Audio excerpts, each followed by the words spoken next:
you want to know one of the saddest realizations I recently had? Was that as a liberal woman, it is really hard to find a man who is willing to play the more traditional masculine role in the relationship in today's day and age, who is not a conservative. A man who wants to pay on the first date, who wants to open your door, who has that want and desire to take care of you and to provide, who is not a conservative.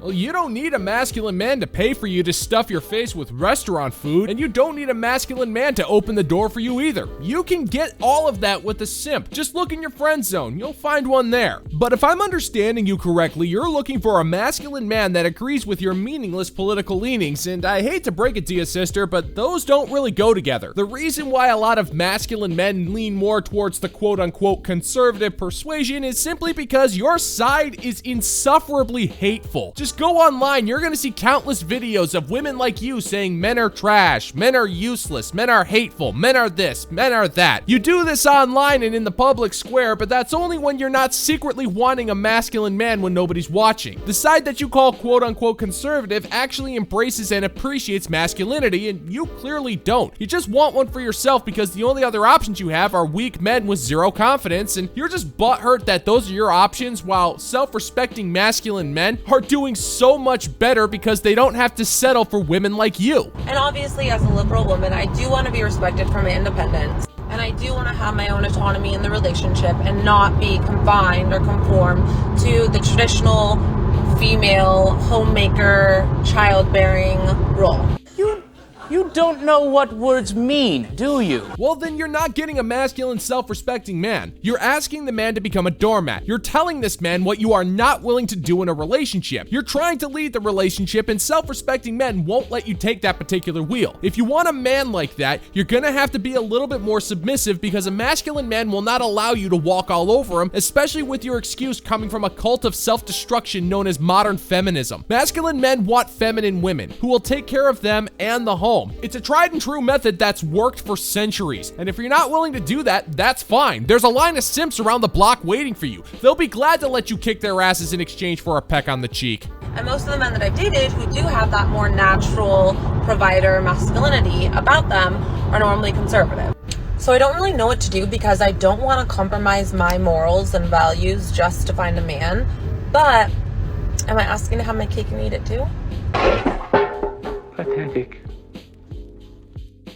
Sorry, sugar, but there's no possible way that you can have your cake and eat it too. You're just gonna have to accept the fact that if you want a man like that in your life, you're gonna have to trust him to lead, and you're gonna have to provide for him if he's gonna provide for you. You can't get the best of both worlds. Sure, a self-respecting man may respect your political leanings so long as they're civil. He can disagree with you, it's really not that big of a deal, but he's not gonna allow your views to dictate the relationship. You can sit there all you want and try to quote politics and use those as an excuse for what you're not willing to do. The more things that you say you're not willing to do is just giving the man fewer reasons as to why he should let you into his life. And he's not gonna care if you want him because he's not gonna want you. And at the end of the day, meaningless politics are a massive headache because it does nothing but descend into meaningless arguments. In short, we got bigger problems here. And if you're too blind to see what little good feminism has done for you, then you have no business wanting a masculine man. Here's 7 fun icebreaker questions you can ask on your next first date. Number 1,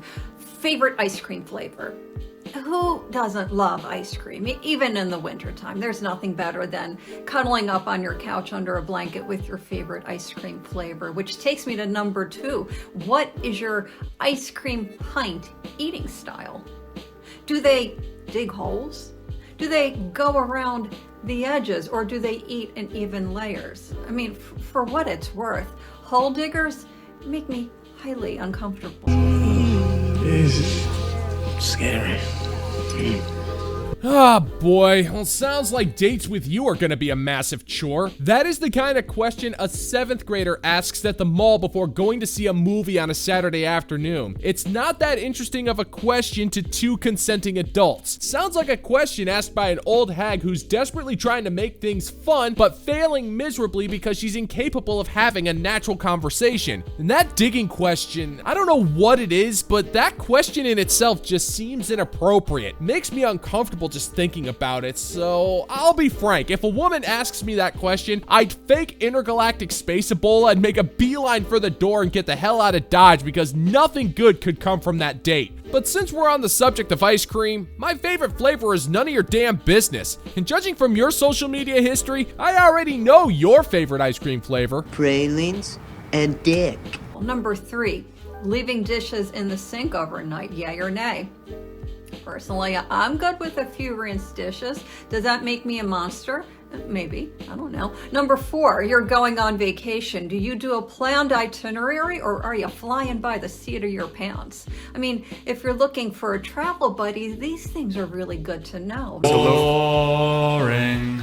Well, yes, you are a monster. Not because you leave dishes in the sink, but because you think a man's dishwashing habits makes for a fun conversation topic. Frankly, the state of my kitchen is none of your concern because it's not like you'll ever be allowed to see it. And if I'm not allowing you to see my kitchen, I am most certainly not allowing myself the undignified torture of traveling with you. You strike me as the type of woman that no matter how I answer your stupid travel question, you're just gonna tell me I'm wrong anyway and then explain to me ad nauseum about why your way of traveling is better. You'll then regale me with a 2-hour-long story about an unexpected half-an-hour-long layover at the Salt Lake City airport because that's the only real interesting thing you have to say about yourself. Number 5, on that airplane, are you a window or an aisle person?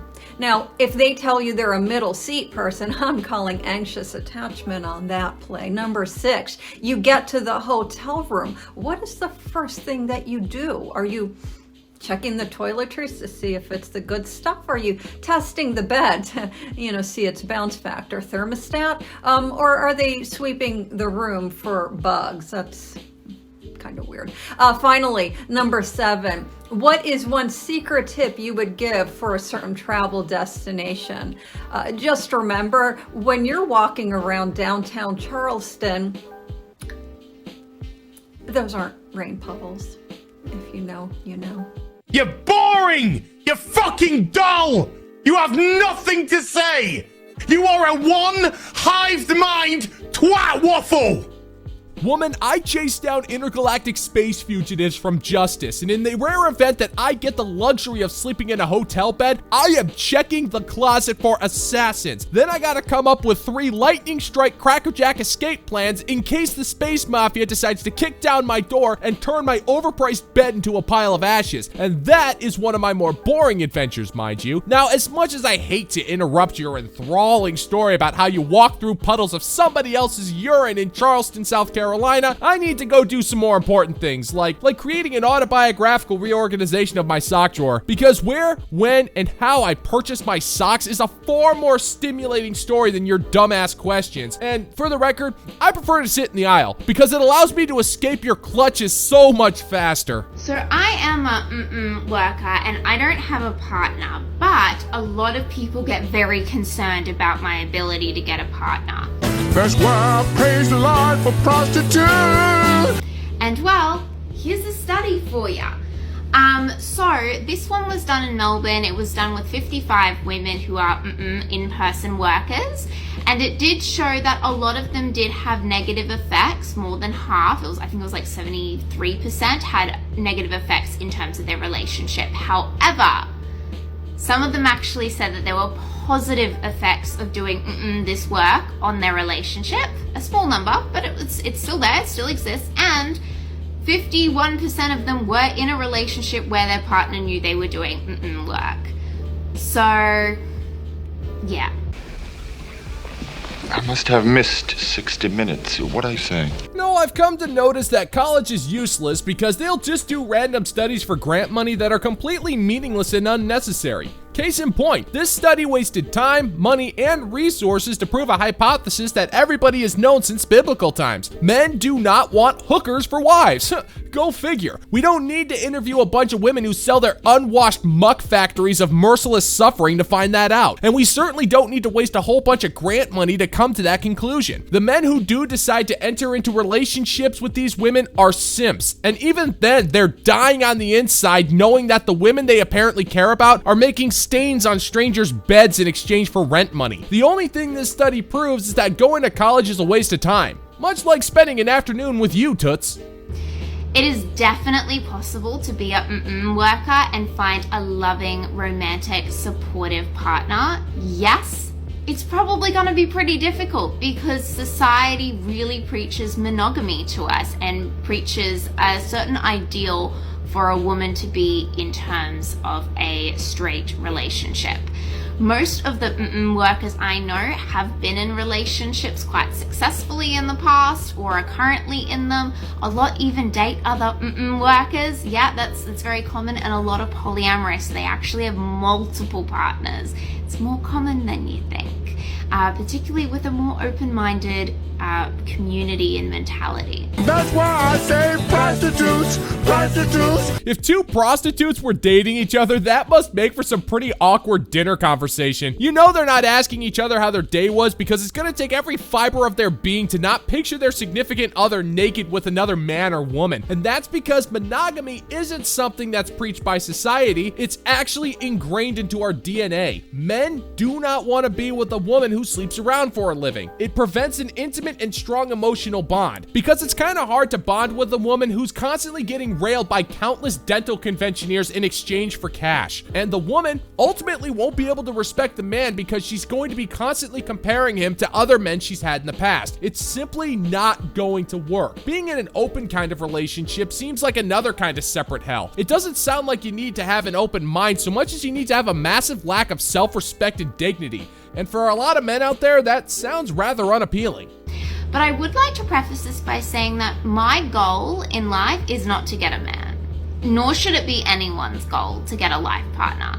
That is something that is amazing and it can happen and that's awesome, but it should not be your goal. If your goal in life is to get a partner or one of them, I think you're getting a partner for the wrong reasons. If you don't feel complete in yourself, you need to work on yourself before you should ever look at getting a partner because it's just never going to work. Right? You need to be complete and comfortable in yourself and alone before you are able to do a relationship healthily and sustainably.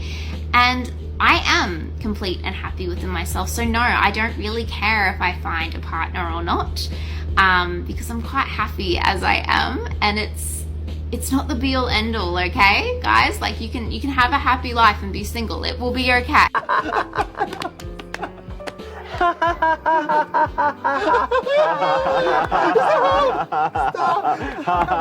Woman, the whole reason why animals exist is because they have a biological drive to find a mate and keep the species going. This used to be taught in middle school biology, but you're gonna sit there and try to kid yourself into thinking that your debauched life of depravity is somehow meaningful to you to the point where you think you're actually happy. You are so short-sighted that you can't realize that you only have a few years left in this particular profession. A decade tops before you're lucky to be offering old-fashioned taffy pulls in an out-of-order bar toilet that reeks of last week's vomit at $5 a pop. Trust me, sister, your market value drastically plummets as you get older, and in your particular profession, you can multiply that by 10 billion. And when you're sitting there, jobless, alone, and wrinkled up to the point of uselessness, you're gonna wish you had a man to take care of you, but it's already far too late for that. There is no way you're gonna be able to erase any of this from your past, and there isn't a man on the planet that's gonna risk touching you and coming down with some kind of a disease because considering your body count, you are a walking biohazard.